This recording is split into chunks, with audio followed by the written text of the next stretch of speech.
a man who's become a good friend and very special to me, to the stage. Please welcome Curtis McClellan.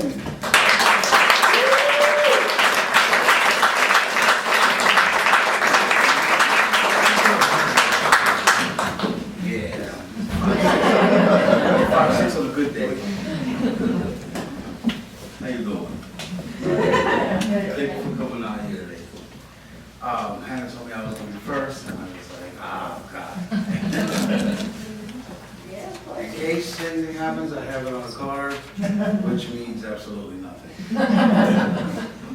I was telling Hannah a story. Can I just come up and... Yeah, thank you. I was telling Hannah a story, and she was helping me with this. And I guess it was more interesting before I got into the military than when I was in. And I'll start it off. When I'm 14 years old, every kid gets working papers. They want to work a newspaper route or work in dad's store or something. And I wanted to work for a guy who was a Gambino boss. And he had a few stores. And I know that once I got with this guy, everybody in the neighborhood would honor me. Even though I was black, they would know, hey, you with this guy, he's okay. So I worked with this guy for a couple of years and got into a lot of trouble. It comes with the territory. And the judge looked at me because I was the youngest guy there. They were giving, in New York, they were giving 99 years plus 1. That means you have to do 99 years before you can go before the parole board. And if they give you a life sentence, you can get out in 8 years. So 99 and 8, you do the math. So he looked at me, he says, I don't know why I'm doing this, but you have 30 days to show me something positive. 30 days. If not, your parole officer hasn't even been born yet, you understand? And I'm like, okay. So I go down the block, and there's an Army recruiter. So I go to this guy, I said, hey, I got a court date in 30 days. I want you to represent me. You see me in the neighborhood, you know what I do. Okay? And he says, okay. I go to court with this guy, I said, I want all your medals, I want you to look like Patton. And so after this, he's just smiling at me, just smiling. And I'm like, what's so funny? He just smiles at me. You know, we go before the judge, and the judge says, I think every guy your age should go into the military. And to make sure you're doing good, I want a letter from your CO every month. CO, correction officer. Found out the CO meant commanding officer. So I'm like, what is he talking about? He says, you're in the Army. I'm what? You're in the Army. He said, you think you're the first guy that ever tried to use me to get out of a court case? And I'm in shock. I was so much in shock that I was at Kennedy Airport. Get ready to get on a plane to Fort Leonard Wood, Missouri. I said, I need clothes, I need this. He said, hey, don't worry about it, we got clothes for that. I said, I gotta make a phone call. Don't worry, we got phones too.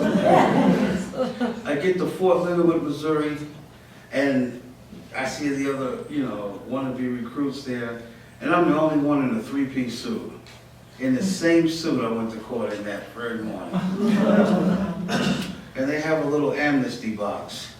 And they say, okay, you guys, especially you guys from Chicago, you guys from New York, Detroit, you throw everything in here that you're not supposed to have, because you're on the military installation, which means everything you do is a felony. So we all go in, drop our stuff in there.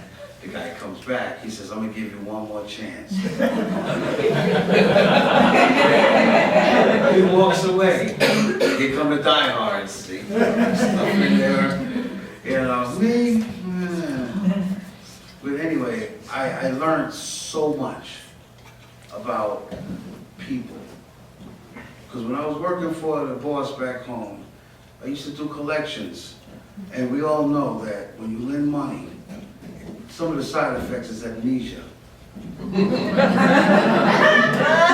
So I used to bring it back to your remembrance, the agreement you made, okay? And so I started doing that in the military. I'm like, hey, I got a good racket here. You know, these guys, I know they get paid once a month. It's a short check. So I was making money hand over fist until they sent me to South Korea. And then I seen a lot of things. Man can be so compassionate, but man can also have the ability to destroy himself and others. And I've seen some of the atrocities that was there. I've seen guys stepping on landmines that was there from 1953. And I see my friends, and I see people over here, and over there, and over there, and over there. And sent me, when I came back out there, I went to California. Then he sent me to Honduras, where the quality of life is a lot different, and life is treated as nothing. People with their heads cut off, left in the streets with signs on them saying traitor. People that chop people up and throw them in a well so it could contaminate the water, so a whole village couldn't have clean drinking water. And then people would drink the water out of desperation, and you see them get sick. And there's something in my mind that says, you know, killing is easy. It's nothing. Anybody can kill. But to help a fellow man, that takes a lot of strength. When I was done with Honduras, went back to California and said, okay, I'm done with Anya. I'm good with the judge. I did my commitments. And what are you going to do now? So I called a boss man back at home. He says, hey, don't worry, I got some people over there. So I ended up being a cameraman. And, you know, they did adult material. They paid $650 a day. I could deal with my conscience for $650 a day. You know? All you hear is bounce, you go, wow, wow. Hey, but after a while, you can tune that out, you know? But then the drugs came in. Then the faces came in. And then some of the things that I used to do used to mess with me. And I didn't understand why. Because any other time I can get over stuff. You know, that's just the cost of doing business. Nobody got hurt unless they was in the business. And then, you know, I started having nightmares and dreams and stuff. And I said, this is it. I'm going to New York. I went back to New York, and I went from one extreme to the next. I dealt with ministry. And I worked with the people that no one wanted to touch because I asked for it. I said, give me the throwaways. They was like, are you sure? I'm like, yeah, give me the throwaways. Everybody's asking, oh, please send somebody to help those guys. And why don't you go? Oh, not me, somebody else. I'm not somebody else. I worked with drug addicts, the gangbangers, last stage HIV, people with AIDS, and I had to tell them, you're not going to make it.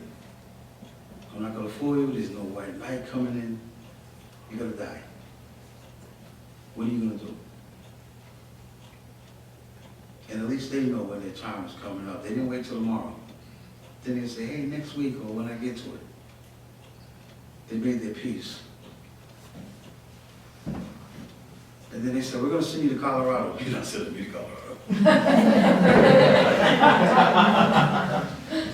Why don't you go to Colorado? These are Nazarenes. Okay? I said, because, you know, in Colorado, and you know, I saw the movies, okay? Yeah, you know, I'm not going to be swinging. And they said, they don't do that anymore. I said, they don't do it any less either. So I come to Colorado, and I go to the Nazarene Bible College, and I learned a lot about about not the mind of man, but the heart of man. Why we do what we do. Even though we want to do what is right, our heart tells us one thing, our mind tells us another.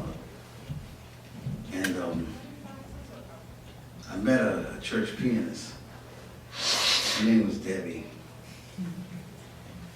Cupid's arrow was in the crack of my butt when I seen her. I knew that was my wife. And I went up to her and I said, hello, my name is Curtis, and I'm going to dinner. Would you like to join me? She looked at me like I was short. Got in her car and left. And I seen her again. I said, I'm going bowling, would you like to join me? In other words, I'm going, you can come too, but I'm going. She said, look, I'm not interested in you. I don't want to be bothered with you. Leave me alone. I said, look, I asked you out twice. I'm not going to ask you out again. It's your loss. You can get mad, you can try to play tough, you can go to God all you want, but you know you love me. She looked at me, she said, what? I said, I gotta know. The next night, I've only been in town like three and a half weeks. Somebody's knocking on my door, 2 o'clock in the morning. I know it's her. I don't know anybody. I opened up the door. She was out on a date. She had her date bring her to my house. Who do you think you are? Something's wrong with you. You need help. You need to go down and see and talk to somebody because I love you. I don't even know you. Something crazy. I said, it's cold outside. You coming in or not? 5 years I was with this woman. 5 years. And there was ups and downs. And she had problems. I watched her slip into mental disease, and I watched her die. And I buried her. She was my heart. I said, okay, this is what you get for what you've done to other people. This is what you got. This is the price you paid. I said, okay, I'm going to help other people. Oh, you're going to think you're going to run behind God because of all this stuff you did. I said, no, I'm going to help other people because that's what I do and that's what I'm good at. And then I met Stephanie. I work with veterans with PTSD. I work with veterans that have substance abuse problems at the Crawford House right downtown in Denver. And I met Stephanie there. Loved her. She was, to me, I looked at her one day and I'm like, why am I next to this granola eating, running through the forest, buck naked, hugging everybody, singing Kumbaya. But I'd rather be with her than be with anybody else. And she used to do a lot of pottery work. She was a Lakota Indian and German. Yeah, I don't know.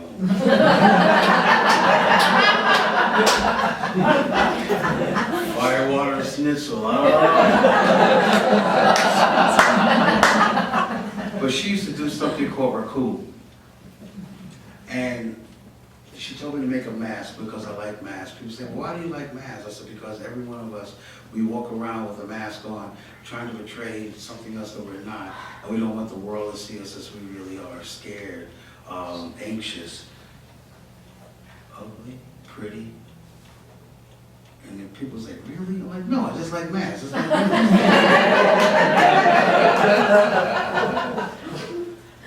And during the heat in the kiln, it broke. And she took it harder than I did. She's like, oh my God, it broke. You know, you made it yourself with your own 2 hands, you Neanderthal. And I looked at it and I thought thought it was beautiful. It was beautiful. She says, why? I said, because that's how I feel. I feel like a broken man sometimes. And when you get a chance, come by and take a look. And put a little heart to it. I ended up burying Stephanie 2 years ago, last month, from H1N1. I don't know where that came from, but I was so blessed to have met those two women. And I think that the military helped me to get through some of the hardships in life, because I don't think anything was worse than combat or battle, or being with a bunch of guys that come from different places that'll hate you back at home, but right now, we're gonna get together. And we're gonna get out of this. And that helped me to be the man I am today. And looking for a girlfriend, you can fill